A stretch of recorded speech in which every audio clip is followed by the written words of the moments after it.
nga akayimba kandi ku mutima kagamba amavivi tegalimba oba Katonda yabadde mwene ensonga oba akayimba kagamba kyobeda kenyimba sikange kyobeda kandi nnyo ku mutima ekiyitibwa kidde eri Katonda manyinga yanyimusa yassa omukono gwe nze nanyimusa kyenva mwagala ennyo kanneeyongerenga okumwagala ennyo bwe ndituuka eri mu nsi gy'abeera ndimutendereza. Bannange neebaza bannayuganda, neebaza bannaddiini oba amadiini gonna.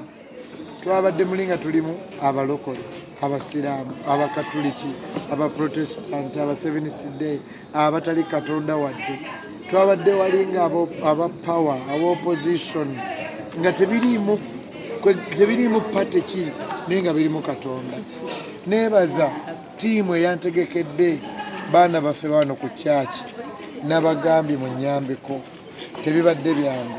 Neebaza basponsors bange okusookera ddala MTN zizeeko Victoria University, nteekeko Pepsi, nteekeko Moviti, QC, Church Radio, Success Motors, neebaze Massey Schools, neebaze basams abobumpwakimpwaki, neebaze Worship House Family, neebaza bannamawulire babloggers abatambudde nange olugendo luno olunene nnyo. Neebaza nnyo nnyini ddala ba MC bange kubaddeko kawala kange Kakwila, of course Douglas Lwanga ne King Wesley. Neebaza abayimbi abanyimbiddeko, neebaza abantu abampagidde ennaku ssatu. Mbeebaza nnyo. I want to say thank you to all people. Neebaza Katikkiro wa Buganda, yeebale nnyo, yeebalire ddala okumbeererawo nampeesa ekitiibwa. Neebaza ow'ekitiibwa JW Katendo wa Ebonies, ye yabadde omugenyi wange ku Detu omukulu. Neebaza General Reiso yangulako tables 10 yenga ye. Aba UCC Communications bangulako tables 2. Aba Safe Border mbeebaza baasalirako abantu, aba Union Border. Neebaza Nino Ndekani, neebaza Fenoni, Uncle Steve Jean, neebaza nnyo neyanzeege Serena Hotel, Security, Police. Nze sikirabangako naye okusinga ennyo abantu abazze. Ne bwe twanditaddeyo ebyuma ebitunula ng'omuntu ne mutajja twandibadde tumaze budde. Abayimbi abanyimbiddeko, neebaza Kasuku kubanga Kasuku oyo si ye muntu omwangu okuteeka ku geeti awo mbuna afuuke asikaali. Naye sewo katukikole nti abeere ku gate nga gatekeeper. Mwebaza kuba ya surprises. I think Kasuku was the man of the match. Buli muntu yamusurprise nze.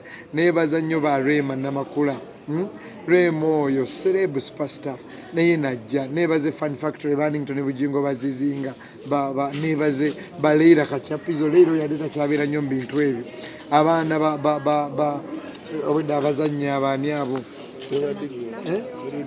Serudigo Namuyombya, neebaza Koko Namooti, neebaza Bachiko Bamadrat, neebaza ani, neebaze Papa Misa Kisemakula Bakaleera, neebaze ba Chameleon, neebaze abayimbi mwenna bannantume ba Chris Evans.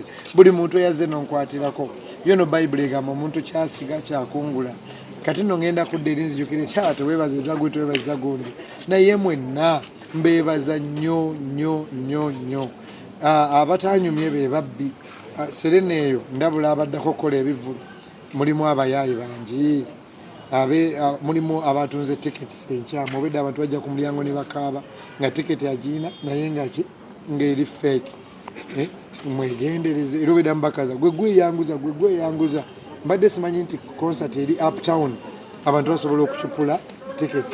Waliwo abalala ku mulyango bamugambye lindako toyingire ticket yo si ntuufu, bagenza okuyingira munda nga atudde tebabayitirawa kati bannange ndabula abamu obedda balina abamu basuze namukomera abantu abamu nga babbi ddala nga bali ku Serena kati mwena abaddako otegeka bw'obeera ku Serena obongo obukugamba this is uptown tewali bayaaye webali abayaaye bangi mu suuti bambala essuuti ne bajja abantu bababbyeko amasimu gaabwe abamu ku Serena laptop ya Douglas Lwanga ayi Douglas yeewuunyisa emotoka yali sensibe era yasanze ensibe ng'ate laptop teriimu tewali mbu bamenye ewantu wonna kale nsaba abantu ba Serena mwongere ku security eyo ne police eziriraanyeeko CPS eri wali ndoza twasula nnyo ogwa naggamba we were like it's Serena of course maama abantu abantu nga mulimu abayaaye bajjira mu suuti olumulala yazenaga ye MC nti akola ne Douglas Lwanga n'ategeeza abantu bonna n'afuna ne kaadi twagenze tukakulanga nga tamuwuliranko tamulabanga kwegamba abantu bali wali babbi bubbi engeri ebivulu gye beerayo ebingi abamu bayiza emiti emiwaatwa we bayitira okubba n'okulumya abantu njagala kwebaza nnyo nnyini ddala okwetondera abamu nga wazze bambi osasudde ng'ate tiketi eri feeke nsonyiwa nnyo nange nayiza ekipya ekirungi konsati eno ngenda giddamu nsaba mwenna bannamawulire mwenna abazze ku mukolo ogwo mbasibiddaawo temufa mu linnya lya Yesu tulina ogiddamu nga tuweza 3 nga tuweza 4 nga tuweza 5 ku 6 awo tuwummule Katonda atukuume ffenna buli eyabadde mu kivulu ekyo tofa Katonda kuume atakuume ng'oli mulamu nga tulina wakuluma mwebale nnyo mwebale ddala Serena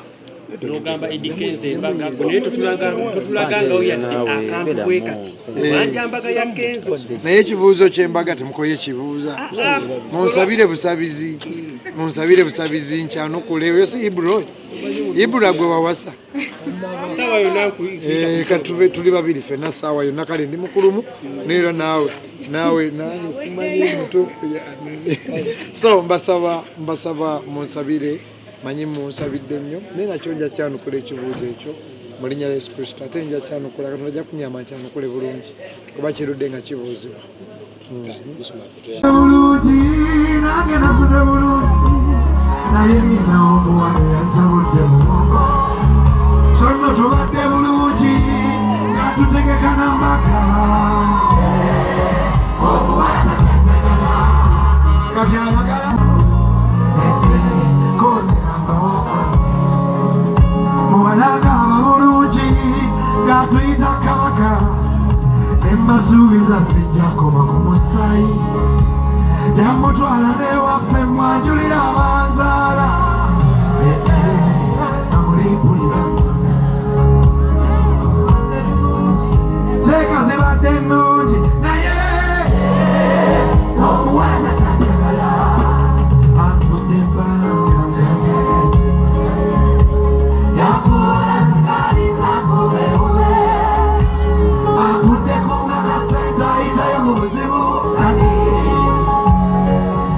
omuwala tanjagala kati yafuuka malaaya asooka kusasula buli lwamuwa ebirungi asinza erinnya lyawo otamuwa sente awewali obuzibu bwekani omuwala tanjagala omugoye terumutuuka atanga kundekaliwe n'omubuuza kaliwe yambadde olagawa agenda mu kyaki n'agenda muluka n'omubuuza kali yo bayibuli aliwa akuddamu n'essanyu zesigyetaaga ndaba ng'epasita takyagisoma nayetaaga mikono gyange toole buli kibamba wagamba nti toola nga naawe otoola